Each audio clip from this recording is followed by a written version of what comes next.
El alma no se puede medir, no se puede observar, no se puede verificar, no se puede llevar al laboratorio. Podemos aprender a ser felices. En términos paisas, podemos saber cómo se come eso de la felicidad. Lamentablemente ese día él quedó en el terremoto. Lo encontraron a los 3 días. Si yo le preguntara para usted hoy, la felicidad es, ¿en qué la podría resumir? Empieza desde cero si tienes que empezar desde ahí, pero ponte en la tarea, con la vista en el horizonte, con la mirada hacia adelante, de que puedes aprender a ser feliz. La felicidad es posible y la ciencia nos demuestra que podemos hacerlo.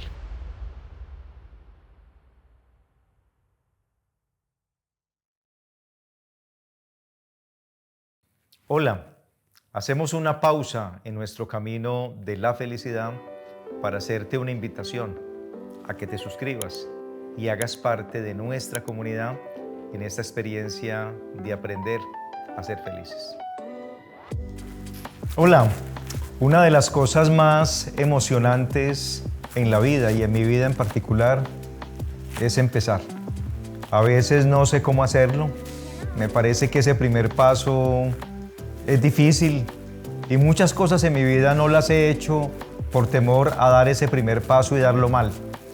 Pero hoy he decidido dar ese paso y es un paso muy importante porque me gusta viajar en primer lugar. En segundo lugar porque quiero recorrer un camino y ese camino es el de la felicidad. Hoy sé que la felicidad no es un destino, sino un camino y lo voy a hacer de manos muy autorizadas, de un acompañamiento muy sólido como es el de la psicología, el de las neurociencias, el de la física cuántica, la filosofía, entre muchos otros. Y me encanta ese camino, me encanta poderlo recorrer porque yo quiero decirles ahora en este comienzo de este viaje donde a lo mejor muchos están todavía dudando si caminan conmigo, algunos no han llegado a este camino conmigo, pero yo quiero invitarlos a que se animen a este viaje. Y más que un viaje es una travesía porque sé que no va a ser fácil, no va a ser un viaje cómodo por todo lo que vamos a vivir, pero les prometo algo. Vamos a aprender a ser felices. ¿Y por qué se los digo? Porque yo aprendí a ser feliz, no sabía ser feliz. Creo que crecí como un niño al que le faltaban recursos o al menos no reconocía esos recursos para tener un concepto claro de la felicidad y vivir de acuerdo a él. Con eso quiero decirles que la vida en términos generales es una escuela y a una escuela pues vamos a aprender. Y eso es lo que yo les propongo, que aprendamos en esta experiencia que vamos a vivir, en esta conversación, en este podcast, que aprendamos a ser felices. Y eso significa que van a haber lecciones, que van a haber instrumentos, que van a haber estrategias, que van a haber microacciones que nos van a ayudar, porque cuando yo digo ayudar y lo hablo en nosotros, es porque yo todavía necesito practicarlas, necesito llevarlas a la acción y me han dado resultado y por eso quiero invitarte a que lo hagas, a que entres a esta escuela conmigo, a un curso de primero A. Y para eso te quiero invitar a que pienses en quién eras tú cuando fuiste a la escuela por primera vez, a ese curso de primero A, donde seguramente llegaste con muchas dudas, con muchas inquietudes, con muchos miedos, pero que llegaste también con mucha esperanza de aprender. Ese curso de primero A, este curso de primero A, es un curso inspirado en una lección bellísima de un gran maestro que tuve la oportunidad de leer. No lo conocí personalmente, pero sí lo pude hacer a través de sus libros, particularmente de uno, Vivir, Amar y Aprender. Él se llamaba y se llama Leo Buscaglia. Y aunque vivió gran parte de su vida en los Estados Unidos, su origen fue italiano. Y de sus padres y de sus abuelos aprendió lo importante para ser feliz.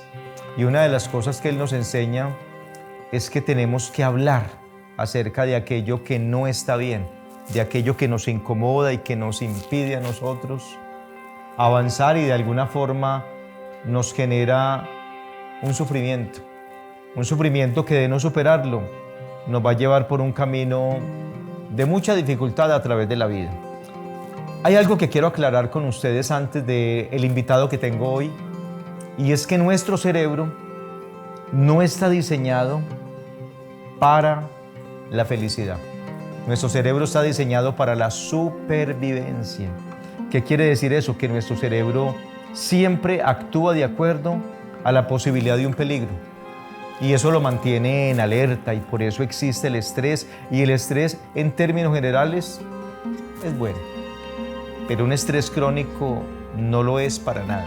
Y sobre el estrés crónico, la ansiedad y la depresión, tenemos mucha experiencia, tenemos maestría y tenemos doctorado. Sin embargo, sabemos muy poco acerca de la felicidad. Y por eso hoy he querido traer a un invitado que ha aprendido a ser feliz.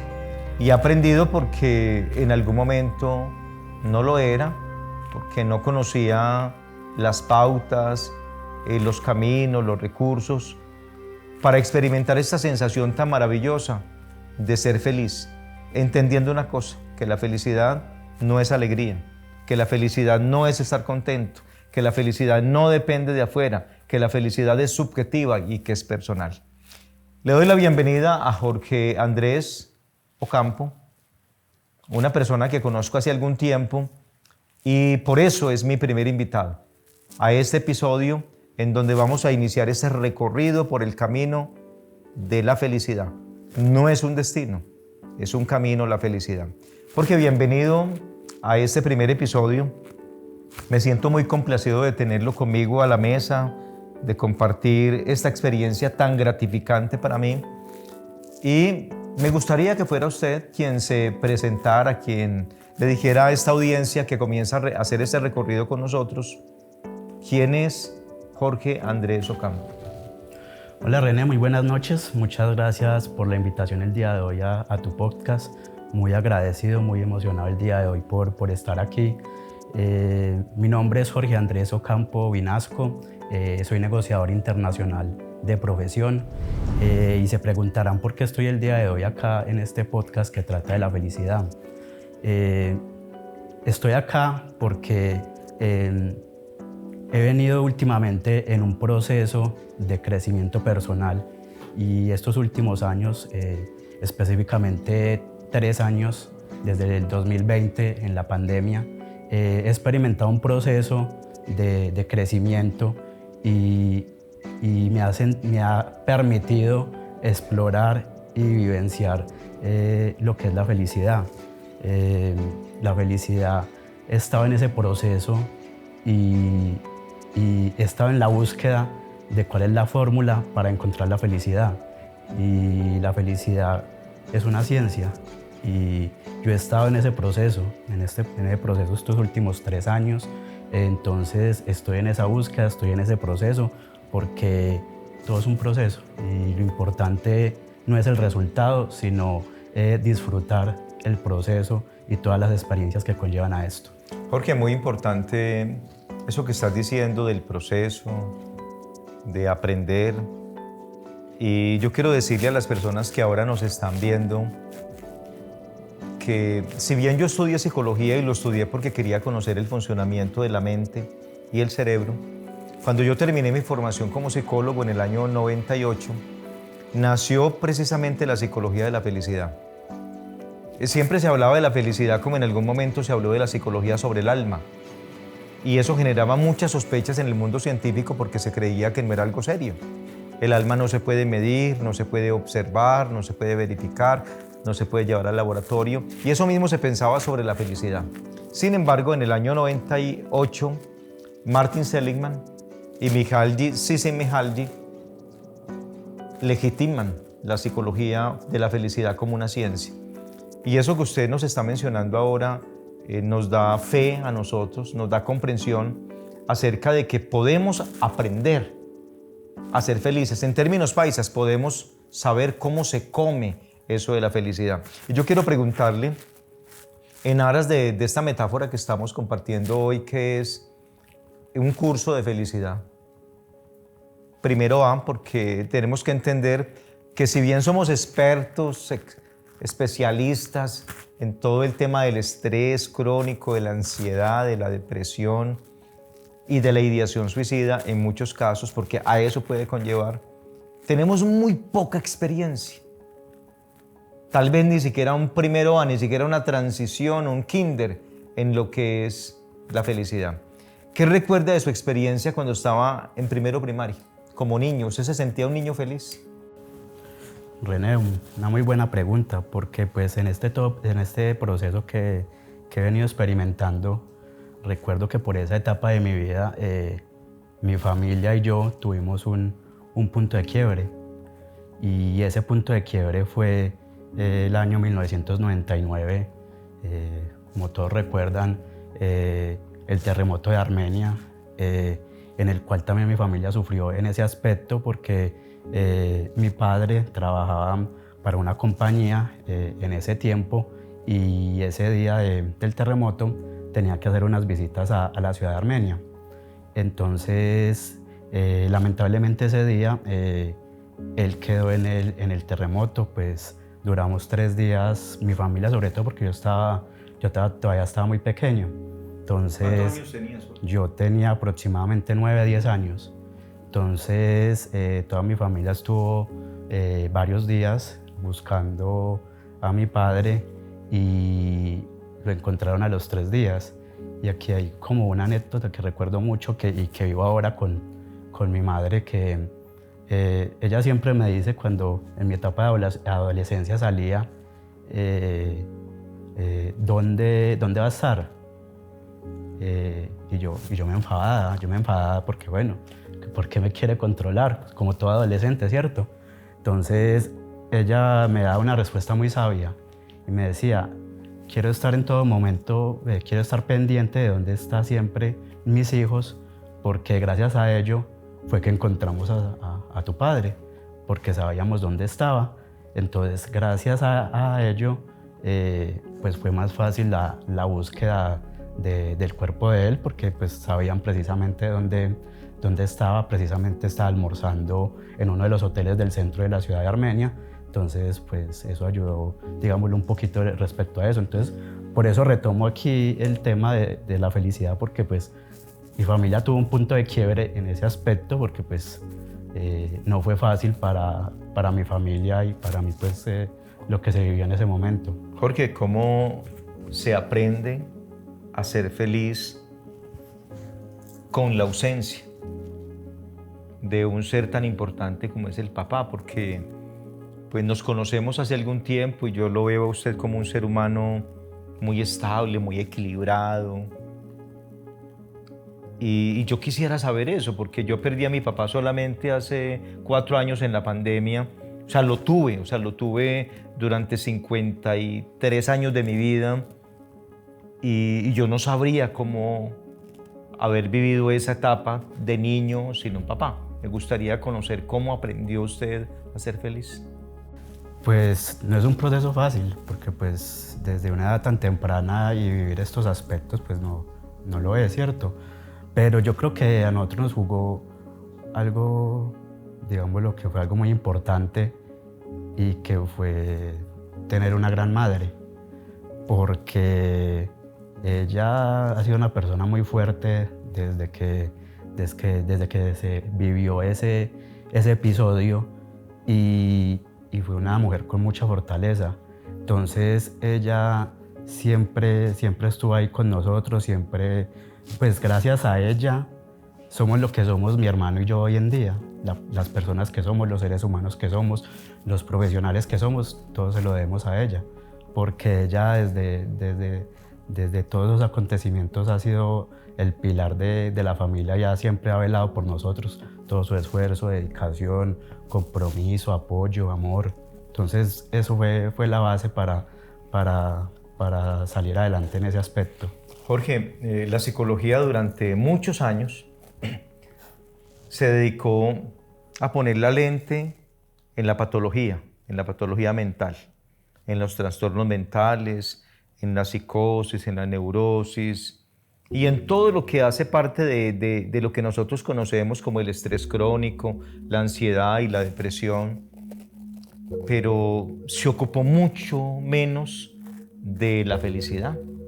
Y digamos que solamente hasta finales del siglo pasado, con la psicología humanista, con Abraham Maslow, Carl Rogers y posteriormente con la psicología de la felicidad, con Martin Seligman, con Mihaly Csikszentmihalyi, empezamos a tener una mirada del ser humano desde una versión sana, desde el ser humano acompañado de recursos, de fortalezas, de esperanza de vida, de una mejor actitud y unos mejores recursos para su motivación intrínseca.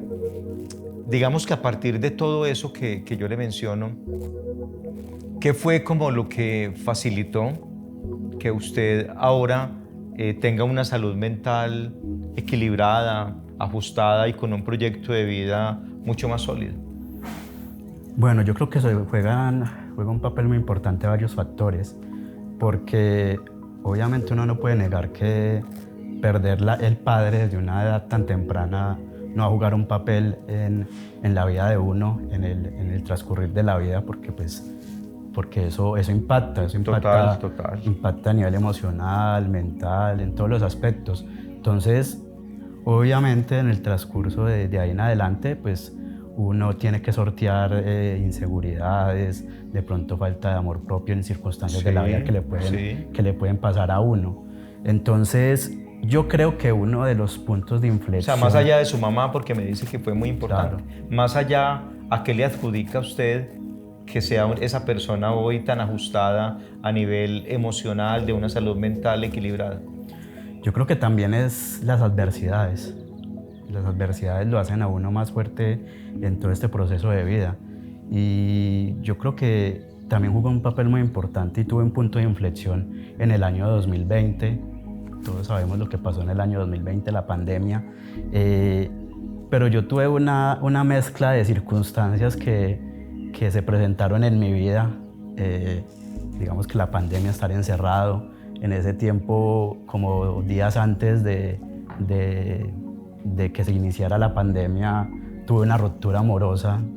Entonces fueron varios factores que se combinaron y también la inestabilidad en ese tiempo del tema laboral, que no fue solo para mí, sino para nivel mundial, que fue el tema de la pandemia. Entonces fueron una serie de factores que se mezclaron en ese año y por eso digo que fue un punto de inflexión, porque me permitieron un despertar y ese despertar fue a través del crecimiento personal. Empecé a ver lo que es el crecimiento personal realmente y no solo verlo, sino practicarlo, pasar a la acción en ese instante. Jorge, algo importante ahí ahora que usted menciona el tema de crecimiento personal. De pronto se encontró en algún libro, en alguna teoría, en algún autor, con una premisa que dijera que ser feliz es la gran misión en la vida y que todos los seres humanos, cada vez que damos un paso hacia adelante, lo damos con la esperanza de estar mejor. De pronto se encontró con algo de eso que le dijera que la misión nuestra en la vida y en la tierra es esa, ser felices. Sí, precisamente pues llegaba el tema y esa pregunta me hace recordar y reconocer algo que en este momento pues me da pena decirlo, porque antes del 2020 yo no me leía un libro al año. Antes del 2020 no lo leía, no lo hacía, no tenía esa costumbre, nunca tuve esa cultura. No había instalado ese hábito. No había instalado ese hábito. No, a duras penas podía leerme un libro al año. Pues sí, es bastante... Leerlo a lo mejor sin aplicarlo, sin entenderlo, solo por el conocimiento. Sí, de pronto en la universidad o en el colegio, que de pronto para las tareas y los trabajos uno se leía los libros, ¿cierto? Pero ya que fuera gusto personal, no lo hacía antes del 2020. Y eso me trajo la pandemia. La pandemia me trajo, digamos que ese encierro me permitió ver otros modos de de entretenerme, porque pues uno estar conectado a todo rato o a todo momento a la televisión, pues no, me cansé de eso. Y entonces en la lectura vi otro modo de pasar el tiempo en el encierro. Y, y uno de los libros que me hizo despertar en el crecimiento personal fue Mañanas Milagrosas de Hal Elrod. Y precisamente ese libro fue el que me llevó a implementar una rutina matutina a nivel diario. Entonces, él, por ejemplo, dice que se debe implementar como el método de 5 pasos, dice algo así parecido, pero es hacer 5 o 6 cosas diariamente antes de empezar tu día. Entonces, que es por lo menos al empezar dedicar 10 minutos a una actividad, por ejemplo, meditar, escribir, hacer ejercicio, orar, leer. Entonces, dedicarle por lo menos 10 minutos a 6 actividades que fomenten el crecimiento personal. Pero yo obviamente lo adapté a otra forma distinta, no explícitamente como lo decía el autor en su libro, sino que yo lo adapté a mi modo. Jorge, eso que usted está diciendo parece algo que podría sonar sencillo y obvio, pero que no lo es. O sea, hoy sabemos de eso que usted está diciendo en versión de muchos autores como el ritual de la mañana, como ese conjunto sistematizado de acciones que dan lugar a un estado emocional superlativo, digamos lo ideal, que da lugar a que tengamos como seres humanos mayor motivación, mayor certeza, mayor determinación. Y seguramente eso que usted está diciendo, Jorge, que está compartiendo con nosotros hoy, lo llevó a revisar su concepto de felicidad. Cuando yo era niño, pues que a usted seguramente no le tocó, usted es una versión más joven, más nueva que la mía, pero en mi época había un álbum que los que me están viendo y escuchando que tengan mi edad, no les voy a decir exactamente cuántos años tengo, pero ustedes se imaginarán, tiene 30, 35, y bueno, yo digo un poquito más, de pronto un poquito más. Había un álbum que se llamaba Amor Es, y las laminitas de ese álbum que uno compraba en los paqueticos, yo creo que eso sí lo compró usted posteriormente, sobre todo cuando llegaron los álbumes de Panini, del Mundial, de que uno sacaba las figuritas de los jugadores para pegarlas en el álbum. En esa época, uno sacaba unas laminitas que decía Amor Es y había unos puntos suspensivos. Entonces decía Amor es caminar contigo por la playa. Otro decía Amor es caminar contigo o ver la noche plagada o llena de estrellas. Amor es abrazarnos los dos en la penumbra. Recogiendo eso que yo le estoy diciendo de un álbum que fue tan popular y dada la explicación que le estoy compartiendo, si yo le preguntara para usted hoy la felicidad es, ¿en qué la podría resumir? Yo creo que la felicidad se puede resumir en sentirse bien con uno mismo, no esperar de qué piensan de uno, sino trabajar en uno mismo. Ese es el crecimiento personal y no es algo fácil. Yo estoy acá hoy, pero fue un proceso desde el 2020. Es un proceso más de 3 años en el que llevo haciéndolo, la rutina matutina. Me levanto 5:30 de la mañana, 5:30 de la mañana, y hago siempre mi ritual matutino de lunes a viernes. Los sábados y domingos sí me doy la flexibilidad de descansar esa rutina, pero sagradamente de lunes a viernes hago todo ese proceso. Y hoy puedo contar, René, que yo en el 2019 yo pesaba 90 kilos. Pesaba 90 kilos y es algo que uno experimenta y uno ve que lo lleva a ver cosas que de pronto no le hace sentir bien a nivel físico, mental y además también a nivel de salud. Porque yo en ese tiempo pues sufrí hipertensión. Yo una persona joven, pues en 2020 tenía 29, 30 años y estaba sufriendo de hipertensión. Y llegué a tomar losartán un año seguido porque me lo enviaron porque no me bajaba la presión arterial. Entonces eso también me llevó a a replantear mi vida y mirar otras opciones, y eso fue a través del crecimiento personal. Y ahora que estoy en este peso, que es un peso bueno, siempre me mantengo entre los 71 y 75 kilos máximo, ya no sufro de la presión, mantengo bien de salud. Jorge, 3 cosas sobre lo que acaba de decir. La primera es la disciplina. O sea, hay que decirle a las personas que nos están viendo, que nos escuchan, que la felicidad también es autoexigirnos, es elevar nuestros estándares, es entender que hay que salir de una zona de comodidad, que la zona de comodidad, aunque parezca buena, es una zona que nos puede generar a nosotros la imposibilidad de sacar los mejores recursos que tenemos. Lo segundo es que usted está hablando de la constancia en el tiempo. O sea, no fue solamente tomar la decisión de hacer ejercicio, sino que usted ha sido perseverante, ha sido constante y ha encontrado la motivación en los resultados que ha visto. Y tercero, no menos importante, es una frase que resume lo que acabo de decir, y es que la felicidad no es algo que nos sucede, es algo que nosotros hacemos que pase. O sea, nosotros no nos podemos sentar o parar en algún lugar a esperar el bus de la felicidad, porque seguramente no va a pasar.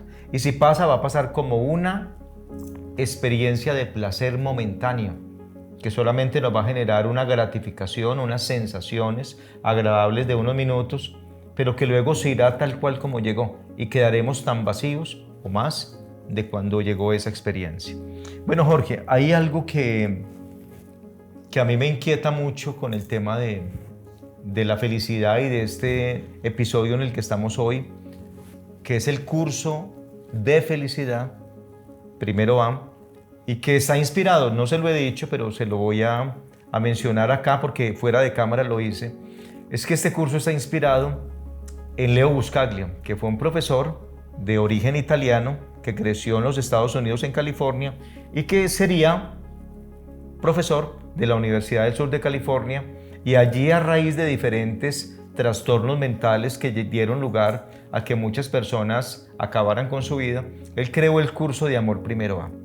Así que el curso de Felicidad Primero A está inspirado en eso, en que podemos, así como se puede aprender a amar y a tener un concepto sano del amor, podemos tener un concepto muy integral acerca de la felicidad y también de una manera sana.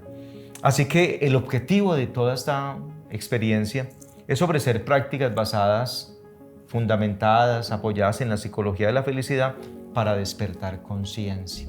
Porque yo siento que ahí es donde nosotros tenemos que crecer, Jorge. Y yo quiero preguntarle, a raíz de su experiencia, de ese viejo Jorge del 2020 hacia atrás y de este nuevo Jorge que hoy tenemos con un peso a su gusto, digamos que eso le ha generado un autoconcepto muy favorable.